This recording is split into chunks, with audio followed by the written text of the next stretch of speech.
Suo padre, Achille, era nato a Foggia nel 1849 e si era recato per la prima volta negli Stati Uniti a 29 anni, nel 1878, per accompagnare la tournée della cantante lirica Adelina Patti. Al suo ritorno, in cerca di occasioni per continuare la sua carriera musicale, si era stabilito nella Trieste austro-ungarica, dove aveva lavorato come direttore di una banda di veterani austriaci e dove aveva sposato Irene Cohen-Luzzatto, proveniente da una delle famiglie ebraiche più importanti della città. Da lei ebbe due figli, Gemma nel 1881 e Fiorello nel 1882. Sfumate le ambizioni da compositore, 3 anni più tardi accettò un ruolo di direttore di banda nell'esercito americano e nel 1885 ritornò negli Stati Uniti con la sua famiglia, questa volta per restare. Lavorerà nel Dakota, in Arizona, nello stato di New York e in Florida, dove un'intossicazione alimentare lo costrinse a lasciare il servizio e a ritornare a Trieste. Lì gestirà un hotel fino alla sua morte nel 1904. Suo figlio, Fiorello, lo aveva seguito in tutte le sue tappe, anche a Trieste. Fu nell'Alto Adriatico che conobbe Raymond Willey, agente consolare americano nella vicina città di Fiume. Fu grazie a lui che si trasferì a Budapest, dove accettò un incarico da segretario del console americano in Ungheria. Al termine del mandato di Willey, tornò a Fiume e lì lavorò come console, introducendo per la prima volta le ispezioni mediche degli emigranti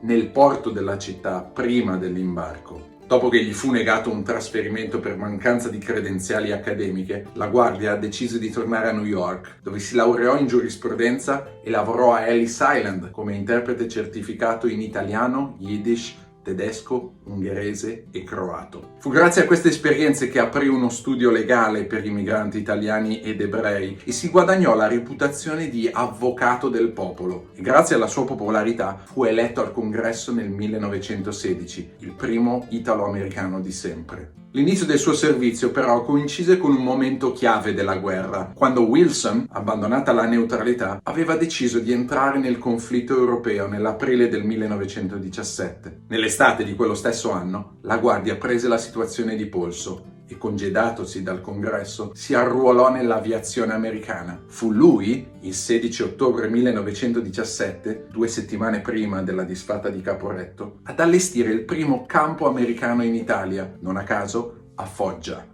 la città natale di suo padre. La sua divisione a Camp Foggia, la cosiddetta Foggiana, diventerà un punto di riferimento fondamentale dell'azione militare, diplomatica e culturale americana in Italia durante l'anno finale della guerra. Tra l'autunno del 1917 e del 1918, Fiorello La Guardia sarà protagonista di imprese aeree sul fronte nord-orientale, divenne un leader riconosciuto e acquisì lo status di eroe nazionale. Grazie alle sue capacità di motivatore, leader e oratore multilingue, La Guardia divenne di fatto l'ambasciatore dell'America in Italia, incoraggiando gli italiani a combattere dopo Caporetto e modificando la narrazione negativa sugli Stati Uniti legata all'emigrazione. Da politico astuto, ampliò la rete di servizi sanitari e distribuzioni di aiuti in Italia e stabilì legami forti con la leadership politica locale, con il ministro del Tesoro italiano Francesco Nitti, con il generale supremo dell'esercito Armando Diaz e soprattutto con il re Vittorio Emanuele III, che chiamava semplicemente Mene. Fu grazie a questa esperienza diplomatica e militare che costruì il suo profilo politico in patria, dove al suo ritorno venne rieletto al Congresso e dove negli anni successivi servirà da sindaco di New York tra il 1934 e il 1945, uno dei più amati della città, che gli renderà un tributo dopo la sua morte, dedicando uno dei suoi aeroporti proprio a lui, Fiorello La Guardia, riformatore pragmatico,